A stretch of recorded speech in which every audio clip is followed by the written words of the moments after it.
A temática sugerida pela igreja de 2 Reis, verso de número 2. Nós vamos ler numa só voz, todos no 3. Amém? Amém. Todos encontraram? Quem encontrou, diga bem. Amém. 1, 2, 3. E a lição diz: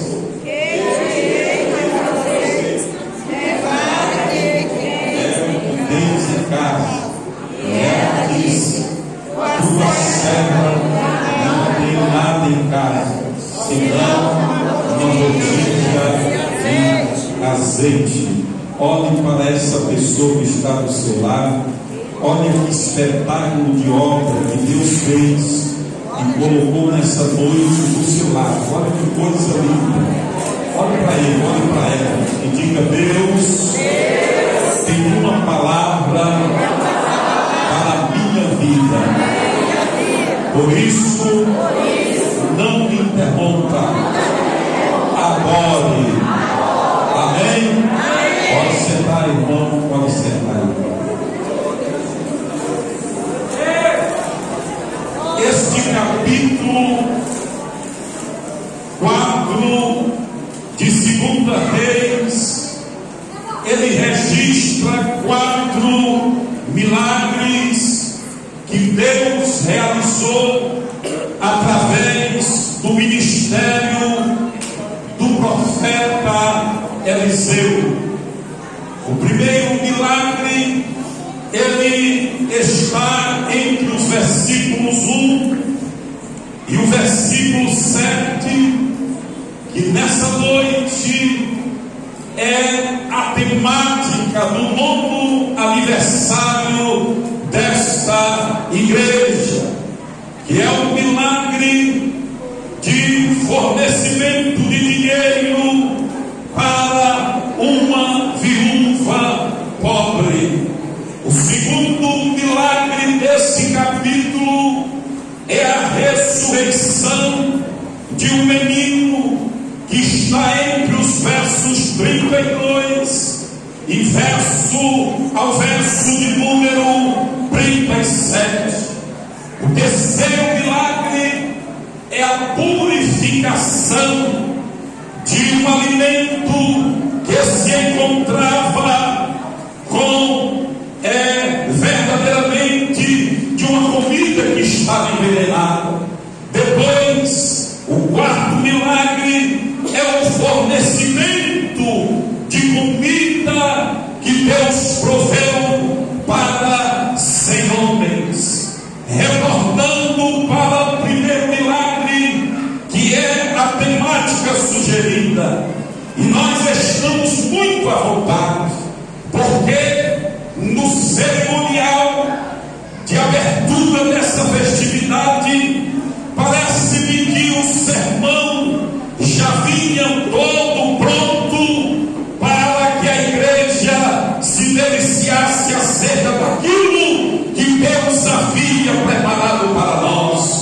Vejamos, o texto sagrado, ele vai nos informar de que uma mulher das mulheres dos filhos do profeta, ela clamou a Eliseu dizendo: veja, quando nós lemos o texto sagrado e observamos esta mulher viúva recorrendo a uma fonte, a um lugar, identificamos de que ela recorre ao lugar certo. Ela vai à pessoa certa. Muitas das vezes, quando enfrentamos problemas e dificuldades em nossa vida, às vezes somos tentados a ir em lugares errados, procurar pessoas erradas, que ao invés de ajudar, vai aumentar o problema. Essa mulher não, essa mulher tem uma característica: ela é uma mulher sábia, pois diz a sabedoria que a mulher sábia, ela edifica a sua sua casa. E aonde é que a mulher sábia ela edifica a sua casa? Certamente ela é resultado do trabalho constante e do testemunho que o seu esposo deixou. Pois, segundo o que o texto vai nos informar, ele vai dizer de que ela era viúva de um homem que temia a Deus. Louvado seja o santo nome do Senhor. Observe bem, ela vai ao homem de Deus e ela diz: Eliseu, o meu marido, meu servo, morreu. Quando nós nos deparamos com o clamor desta mulher, nós observamos alguns pontos que precisamos trazer à memória dessa noite.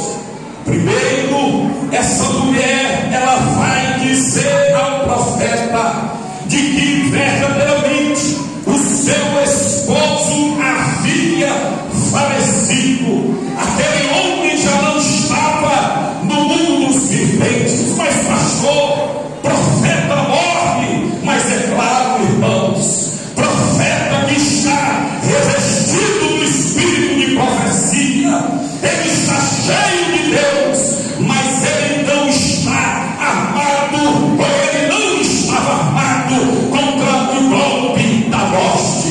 Não, a morte ela vai chegar tanto a brancos, pretos, não importa a cor, não importa o nível social, não importa o nível espiritual, a categoria em que o homem ou a mulher ocupa, a morte um dia vai chegar. E chegou a casa daquele homem de Deus. E por que que o pastor está frisando isso? É porque às vezes as pessoas elas criam em sua mente de que homem de Deus não morre, de que homem de Deus não adoece. Se adoece ou se morre, é algum pecado, é alguma coisa que ele fez. Não, irmãos, a morte vai chegar a todos nós, a doença vai chegar a todos nós. Mas eu quero lhes dizer uma coisa: aquela pobre viúva, aquela mulher, quando ela vai ao homem de Deus, quando ela se dirige a Eliseu, ela vai confiante na promessa de Deus de que a descendência do justo nunca ficará desamparada. Louvado seja o seu nome, Senhor. O homem de Deus servia a Deus, o homem de Deus temia a Deus. Mas um outro fato interessante é que aquele homem estava endividado. Havia pedido emprestado a um credor que, ao saber da sua morte, aquele credor, de forma implacável, vai até aquela mulher e diz: olha, mulher, o teu marido, o homem de Deus, ele morreu, e agora eu quero os teus filhos. Dá-lhe os teus filhos, quero eles como escravos. E quando você vai meditar, mas pastor, isso era possível? Levítico capítulo 25, verso 30, ele vai nos informar de que era possível. As pessoas poderiam dar-se a si próprio para poder quitar as dívidas que tinham.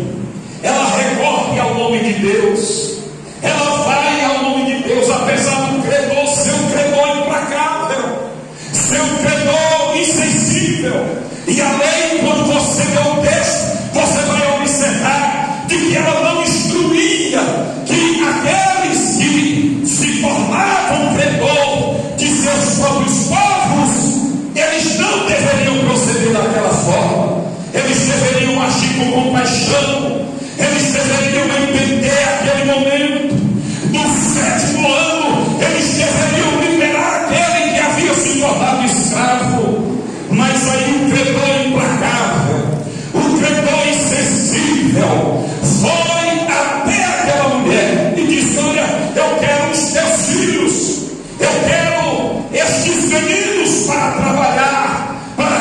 dúvida do teu marido seja quitado. Mas pastor, um homem de Deus, devendo, filho, não te esqueça do contexto da história. Nós estamos falando de Eliseu. Eliseu era aquele que era servo de Elias. Elias viveu em um momento difícil na história do povo de Israel. Eliseu estava ali, e justamente quando ele servia Elias, estava sob o governo da implacável mulher que governava Israel, que era a Jezabel, que não gostava de profetas. E os profetas, eles tinham que sair de cena. Olha, irmãos, quando o governo começa a perseguir aqueles que verdadeiramente temem a Deus, a vida não fica fácil. E ele está colocado, ele está inserido nesse contexto. O homem de Deus, mesmo temente a Deus, mesmo servindo a Deus, mesmo sendo exemplo para a sua casa, aquele homem deixou a sua família com um legado muito forte.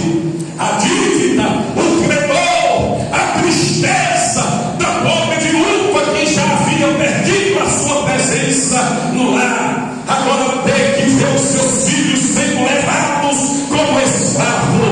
Mas o Espírito de Deus, quando eu meditava no texto, ele falava forte ao meu coração e falará também ao teu, quando ele dizia: olha, mas a descendência do justo não vai ficar desamparada.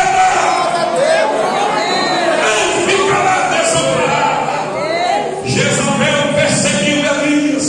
Elias imaginou que estava só, mas Deus disse a Elias: olha, 7.000 não se dobraram. E este profeta era um desses 7.000 joelhos que não se prostraram, que manteve-se íntegro, que não abriu mão da sua fé no único Deus. Ele perseverou, ele permaneceu, ele ensinou a sua mulher e a sua casa que servir a Deus é o melhor negócio, é o melhor caminho. Sabe por quê? Porque Deus não deve nada a ninguém. Deus não deve nada a ninguém. Mesmo que o credor venha, mesmo que a luta chegue, mesmo que as adversidades abram a sua porta, há um Deus que conhece você, há um Deus que conhece a tua vida, há um Deus que sabe exatamente como você vai reagir e como ele vai agir com seu braço forte para intervir na tua história. Louvado seja o santo nome do Senhor. E aí, quando aquela mulher recorre ao homem de Deus, e ele diz: mulher, o que eu vou te fazer? O que eu hei de te fazer? Ora, se os filhos dos profetas, se os profetas eram todos pobres, enfrentaram toda aquela perseguição, se ele fizesse uma coleta entre aqueles que já eram pobres, de nada resolveria o problema daquela viúva, de nada. Era uma coleta mínima. E ele olha para ela e pergunta a ela: o que tens em tua casa para que o milagre aconteça? É a temática da festa. Mulher, o que tu tens em tua casa? Mas por que, pastor, que ele faz essa pergunta à mulher? Porque, irmãos, quando nós servimos a Deus e de repente agimos como o profeta que morreu, e aí tomamos emprestado, quando se toma emprestado, a Bíblia diz que o justo toma emprestado e paga. Então, quando você toma emprestado, você se desfaz e paga a dívida. E quando ele pergunta: olha, o que tu tens em casa? Ela disse: Senhor, meu Senhor, tua serva não tem nada. Tua serva não tem nada, senão uma botija de azeite. Senão uma botija de azeite. Se ela tivesse alguma coisa, se ela tivesse algum móvel, se ela tivesse algum animal, se ela tivesse alguma coisa preciosa, o profeta diria a ela: vai, vende o que tu tens na tua casa e paga a tua dívida, paga o teu credor, paga o credor do teu marido. Mas ela disse: Senhor, a tua serva não tem nada, eu tenho só uma botija de azeite. Ela estava sendo sincera diante do seu Deus. Ela estava sendo sincera diante do homem de Deus. Agora, irmãos, quando nós temos um coração sincero diante de Deus, é o caminho reto que Deus permite para que a bênção seja canalizada para as nossas vidas. Louvado seja o santo nome do Senhor. A sinceridade, a honestidade. Quando ela disse: Senhor, meu Senhor, Eliseu, eu não tenho nada, ela estava sendo sincera. Eu me lembrei, Eliseu, eu só tenho uma botija, eu só tenho uma botija de azeite. Ele disse: agora eu vou te dizer o que tu vais fazer.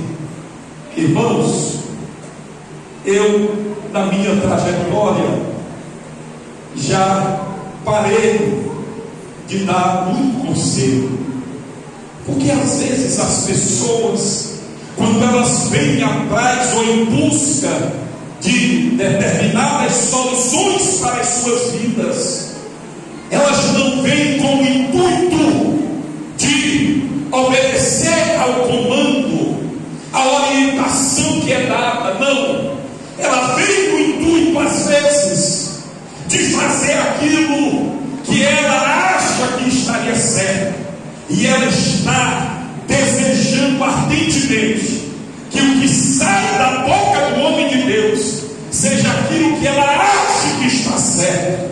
Só, irmãos, que o nosso Deus tem caminhos excelentes para nós, que às vezes vão contrariar aquilo que achamos bom para os nossos passos. A Bíblia diz que há caminhos que para o homem parecem bons, mas o seu fim é morte. E às vezes a pessoa está querendo ouvir aquilo que venha verdadeiramente concordar com o que o coração dela acha. Mas Deus está no teu passado, Ele conheceu o teu passado, a tua história. Quando você estava no ventre da sua mãe, Deus já conhecia você.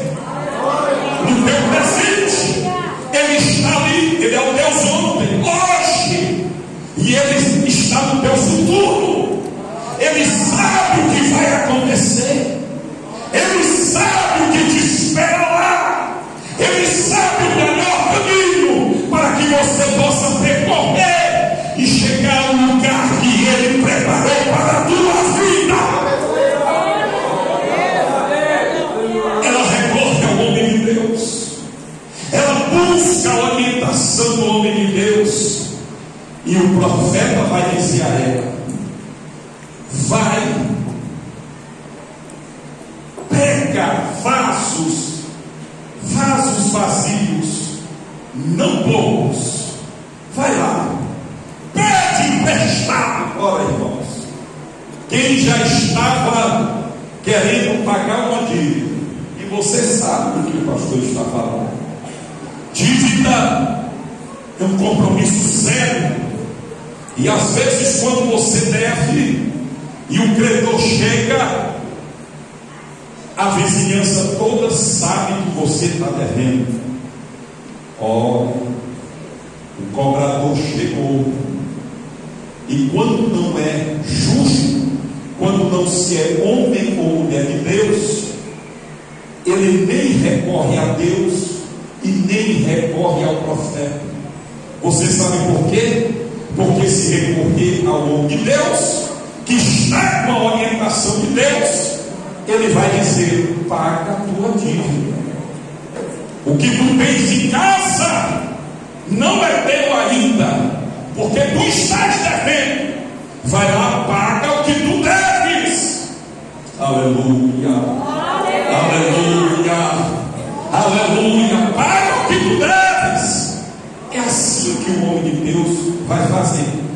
Mas às vezes, irmãos, no tempo moderno, hoje, na atualidade, quando o credor buzina, porque hoje eles estão vindo de moto, e quando buzina, aí o homem de Deus, a mulher de Deus, que não devia ter feito aquilo que Deus não quer para a vida dela. Pastor, e o que é que Deus não quer para a minha vida?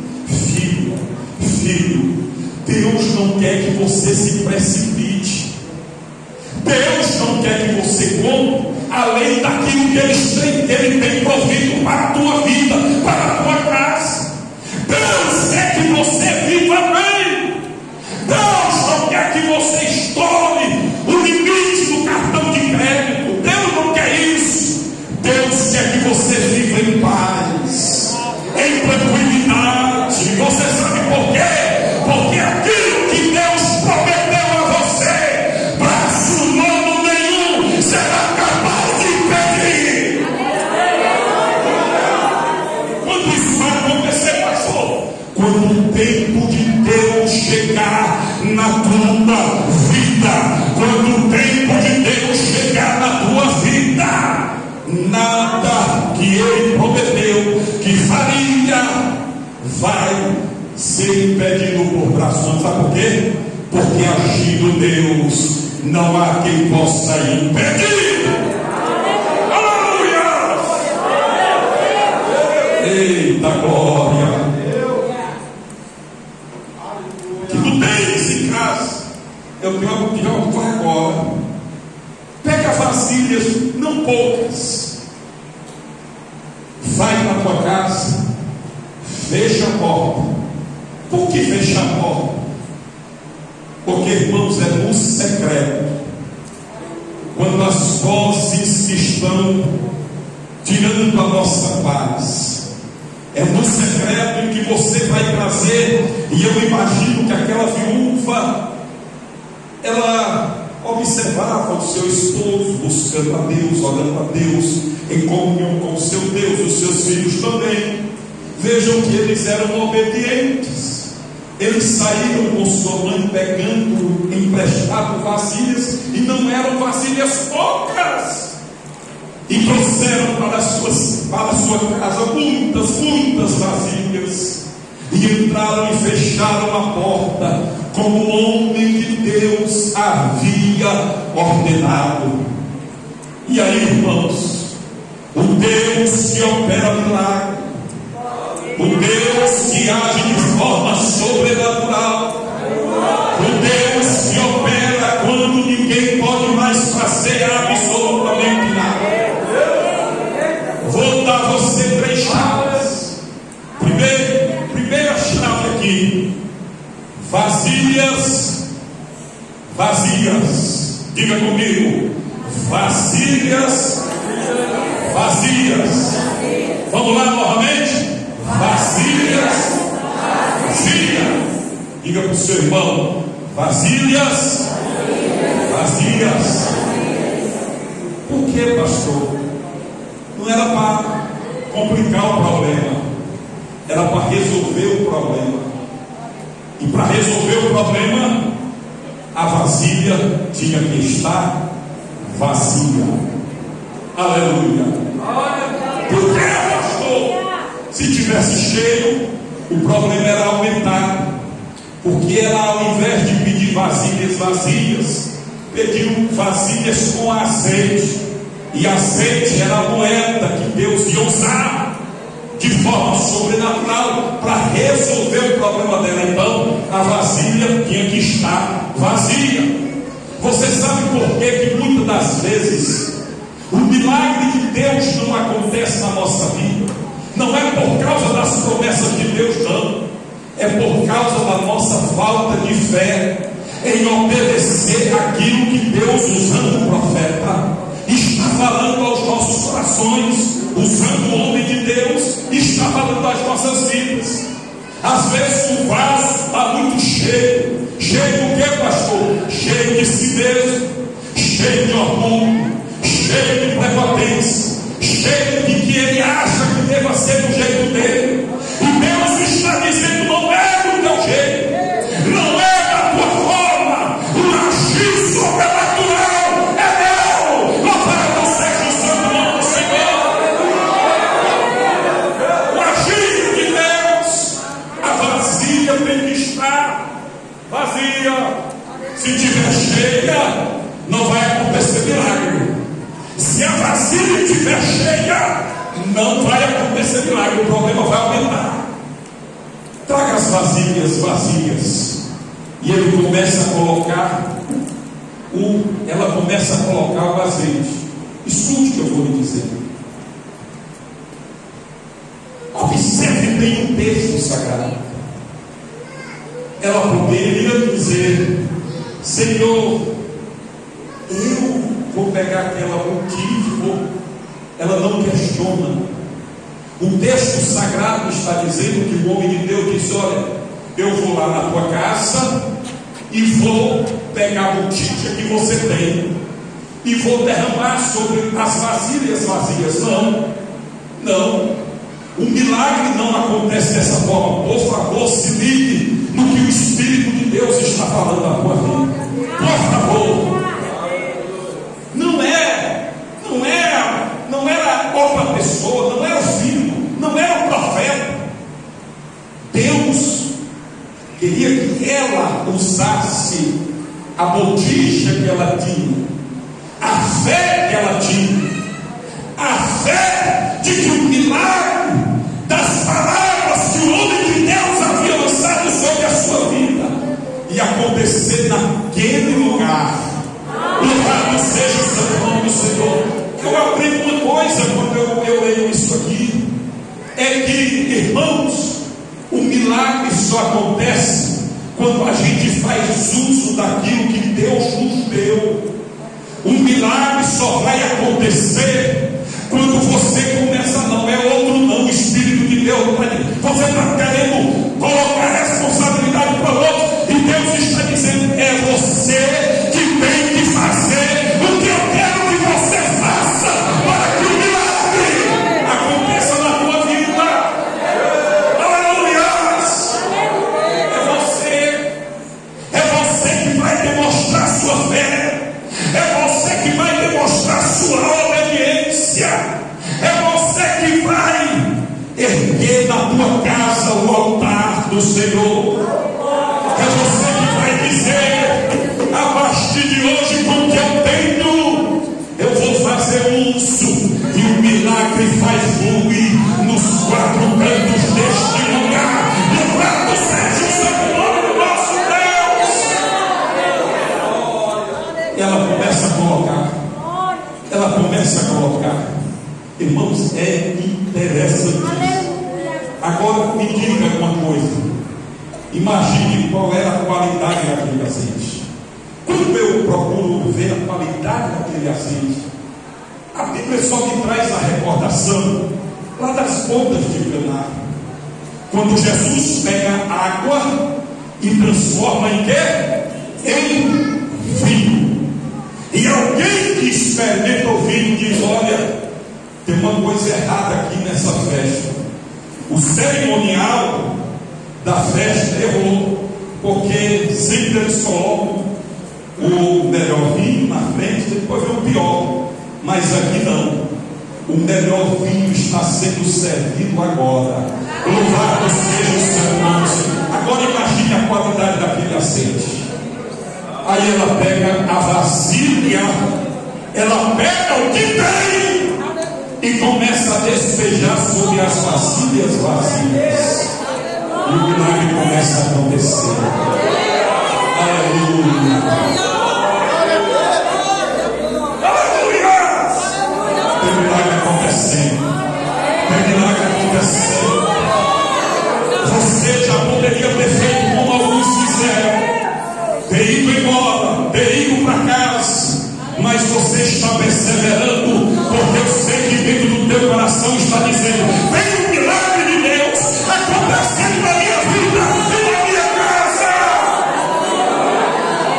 O azeite vai fluir, o azeite está fluindo, o milagre está acontecendo. Eu não sei qual é o problema, eu não sei qual é a causa, eu não sei, mas o Deus que te trouxe a este lugar, o Deus que vem sustentando essa casa nos seus 9 anos, é o Deus que está provendo milagre agora. Louvado seja o santo nome do Senhor. É o Deus que, pela tua obediência, pela tua fé, pela disposição que você tem de ser sincero a Ele, de servir a Ele. Talvez você diga: pastor, ninguém me conhece, ninguém sabe a minha história, mas nessa noite você veio ao lugar certo. Você está, como o dirigente falou, você está no melhor lugar do mundo. Você está na casa onde o azeite está sendo derramado sobre a tua vida, sobre a tua casa, sobre aquilo que verdadeiramente está trazendo em você tristeza, dor, angústia. E o azeite começou a ser derramado, o milagre começou a acontecer. E ela não procura saber de onde é que está vindo tanto azeite. Você sabe por quê? Porque milagre não tem como se fazer, irmãos, a conta dele, porque milagre não se explica. Você usufrui dele, louvado seja o santo nome do Senhor. Você adora dizendo: Senhor, obrigado pelos 9 anos. Olha, o nosso pastor, dirigente da congregação, ele estava dizendo aqui, tudo começou com 2000, não foi? 2000. Cadê o irmão? Está aí, o irmão está aí. Cadê o irmão do 2000? Cadê o irmão? Cadê? Olha aí, dos 2000. O irmão chegou lá, o Espírito de Deus tocou no coração dele. Só Deus sabia o que estava no coração do dirigente. E o que estava no coração do dirigente, sabe o que era? Era um plano extraordinário de Deus para essa comunidade. Olha que maravilha! Naquela época nem se imaginava na área seguinte que Deus ia levantar o nosso pastor na área. Ninguém sabia disso, mas nos planos de Deus já estava. Aleluia! Deus já estava trabalhando. Deus já estava operando milagre. O azeite já estava sendo derramado sobre esse lugar, sobre as vidas. Louvado seja o santo nome do Senhor. E pastor, e quem é que persevera 9 anos de história e vai perseverar o tempo que Deus permitir? Só aqueles que forem vasos vazios, que queiram todo dia ser cheios do óleo, do azeite, da presença de Deus na sua vida.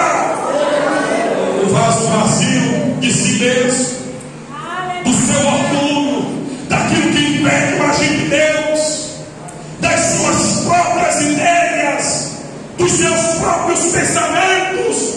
O vaso vazio, ele está ali, e Deus diz: a quem enviarei? Ele diz: eis-me aqui, Senhor, envia-me a mim. O dirigente chega e diz: olha, nós precisamos evangelizar o setor. O vaso vazio diz: eu estou aqui, eu quero ser cheio dessa presença, desse poder. Louvado seja o santo nome do Senhor. Sabe quem é que não vai estar do lado do dirigente? dirigente, nem do pastor da área. Somos vasos cheios demais. Eu não preciso evangelizar, mas para que eu vou evangelizar? Não, eu não quero, eu não posso. Eu sei ganhar, eu vou ganhar algo é do jeito que eu acho. E o Espírito de Deus está dizendo: desce, filho, desce a casa comigo, desce que eu quero fazer um vaso novo, desce que eu quero quebrar esse vaso. Sabe por quê? Porque é assim que nós somos nas mãos do Deus Todo-Poderoso, vasos de barro. E quando nós achamos que já somos aqueles, sabe, super crentes extraordinários, que já fizemos tudo, Jesus disse assim: olha, você deve olhar para você mesmo e dizer: eu sou servo inútil. Mas por que, pastor? Servo inútil? É porque nós não estamos fazendo nada além daquilo que nos foi ordenado. Depois de se fazer aquilo que se foi ordenado, você deve olhar para: eu sou servo inútil, porque eu não fui além ainda. Mas Deus está dizendo nessa noite: tem azeite para ser derramado sobre a tua vida. E aquela mulher começa a derramar, irmão. Imaginemos um pouco, e o pastor está indo para a conclusão. Imaginemos um pouco aquela mulher e os seus filhos percorrendo as ruas daquelas casas em que ele iam pedir as vasilhas emprestadas. E aí eu quero abrir aqui um parêntese para falar um pouco sobre os colheres de chá. Vocês sabem o que é o colher de chá? É aquele que tenta limitar o milagre de Deus. O colher de chá. Você tem vasilhas aí para me pegar? Aí, dá uma vasilhazinha pequena para ela. Dá uma vasilhazinha. Essa menor aí. Não está grande não. Porque o marido já morreu bebendo. Dá uma pequena aí. Toda vasilha pequena que era dada, se fosse uma maior, o milagre era maior. Mas os colheres de chá ficam dando vasilha pequena para tentar limitar o agir sobrenatural de Deus. Mas deixa eu te dar uma informação aqui. Aquilo que Deus vai prover na tua casa, no secreto, em que você vai estar erguendo o altar do Senhor, vai ser o suficiente. Vai ser o suficiente. Para quê, pastor? Primeiro, para você adorar a Deus. Porque quando a gente vê o milagre acontecendo, o que a gente faz? A gente adora a Deus. Olha o milagre aqui. Será que você já acostumou com isso? Eu ainda não acostumei, porque essa segunda vez que eu estou aqui. Eu não acostumei. Então, olha o milagre acontecendo aqui, sobrenatural. Eu me lembro que uma vez que eu vim pregar, a chuva era tão grande. E a chuva, quando caía no telhado, dava mais barulho do que os crentes que estavam dentro. Eu digo: os crentes vão ter que se mexer. E a chuva caía e nós pregávamos. Daqui a pouco a chuva cessou e nós continuamos a pregar. Mas agora o milagre está fluindo. Eu estou aqui, mas estou vivendo na forma. Meu Deus, que milagre extraordinário. Eu estou aqui, mas tem ventiladores, irmão. Daqui a pouco tem ar-condicionado. Não se acostumou com ar-condicionado para não dar glória. Está no ar-condicionado, aí você: oh glória! Aleluia! Amém, irmão? E o milagre vai fluir. Você sabe por quê? Porque quando você segue a orientação que o homem de Deus dá, quando você segue aquilo que Deus dá como direcionamento para a sua vida, o milagre, irmãos, é completo. Ela vai ao homem de Deus: olha, aconteceu desse jeito, fluiu, até que eu perguntei ao meu filho se ainda tinha vasilhas. E ele disse que não tinha mais, mas todas as vasilhas que eu peguei emprestado, elas estão cheias de azeite. E um detalhe: o azeite é da melhor qualidade. O profeta olha para ela, que Deus não vai prover material de segunda, irmão. Milagre é coisa de primeira. Aleluia! É coisa de primeira. Vai chegar na tua vida coisa de primeira. Não te precipite. Não faz as coisas do teu jeito. Aguarda que Deus está agindo na tua história. Aguarda que Deus está agindo na tua casa. Aguarda. Pacientemente aguarda.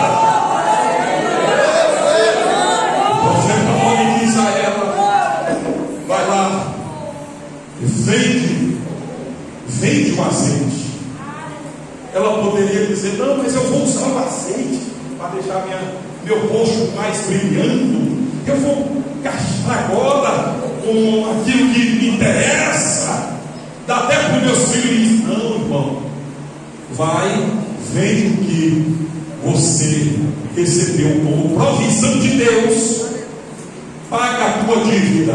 Diga para o irmão que está do teu lado aí, irmão. Foi o que vocês me disseram, viu? Diga para o irmão que está do lado, Deus está falando com ele. Diz: ó, Deus vai prover o milagre. Diz: e vai e paga a tua dívida. E viva.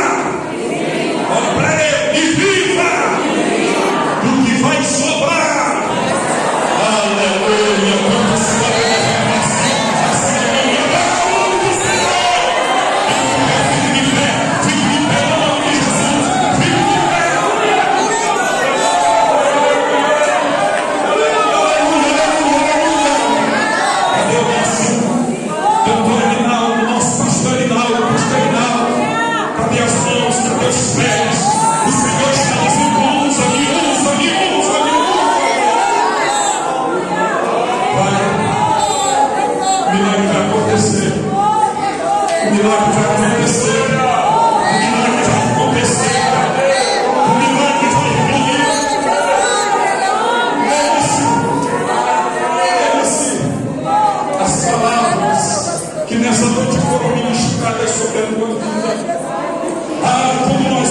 precisamos de uma igreja vazia de si mesmo, cheia de Deus.